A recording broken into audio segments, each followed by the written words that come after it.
தமிழ் சினிமாவை முன்னாடி எடுத்துகிட்டு போகிறதுக்கான எவ்வளவு சின்சியரான உழைப்பை போட முடியுமோ அதை அத்தனை பேரும் போட்டிருக்கோம்.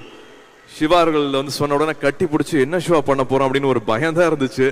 இல்லை சார் போயிடலாம் அப்படின்ட்டு வந்து ஜம்ப் பண்ணதான். 170 நாள் எப்படி போச்சுன்னு எங்களுக்கு தெரியவே இல்லை. தினம் தினம் ஒரு சந்தோஷத்தோடு தான் நாங்கள் வந்து திரும்பி வீட்டுக்கு வந்திருக்கிறோம். எப்பவுமே வந்து ஒரு டைரக்டர்கிட்ட போகும்போது வந்து ஒரு ஆக்டராக வந்து மேபி ஒரு பெட்டரான ஆக்டராக ஆகிறதுக்கான வாய்ப்பு இருக்குது. ஒரு நல்ல படம் கொடுத்துட்டோம் அப்படிங்கிற ஒரு வாய்ப்பு இருக்குது. எஸ், இந்த படம் வந்து சாதாரண விருந்து இல்லை, ஒரு பெரிய தளவாழல விருந்து தான்.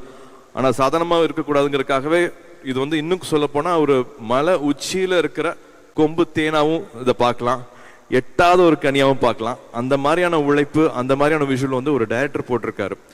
It is not easy for an actor and a producer to get somebody who's well versed in literature, somebody who's well versed in CGI, somebody who's well versed in cinematography, somebody who's very good in story, screenplay, and also to be a good human on a shooting spot.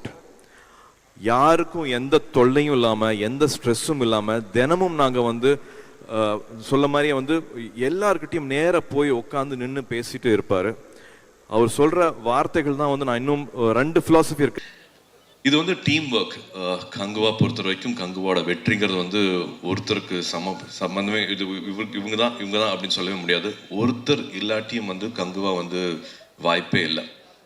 170 நாள் மேலே shooting பண்ணியிருப்போம், ஒரு 2 வருஷம் உழைச்சிருப்போம். இது எல்லாமே okay. But யாருமே வந்து காசுக்காக பண்ணல, ஒரு கடமைக்காக இதை பண்ணவே இல்லை. எல்லாருமே ரொம்ப அன்பாக ரசித்து சந்தோஷமாக பண்ணோம். பட் ஸ்டில் அந்த 170 days நம்ம ஆரம்பிச்சிட்டோம், இதை முடிக்கணும் அப்படிங்கிறது ஒரு நாள் கூட அந்த சிந்தனை வந்தனது கிடையாது. ஒவ்வொருத்தருக்காகவும் சந்தோஷப்பட்டோம், ஒவ்வொருத்தருக்காகவும் ஆச்சரியப்பட்டோம், ஒவ்வொருத்தர் மேலேயும் மரியாதை வச்சுக்கிட்டோம். ஒரு கணவன் மனைவி இருந்தாலும் கல்யாணம் பண்ணிட்டா கூட ஆமாம் கல்யாணம் பண்ணிட்டோம், நம்ம இப்படி வாழ்ந்துதான் ஆகணும் அப்படிங்கிறது கிடையாது.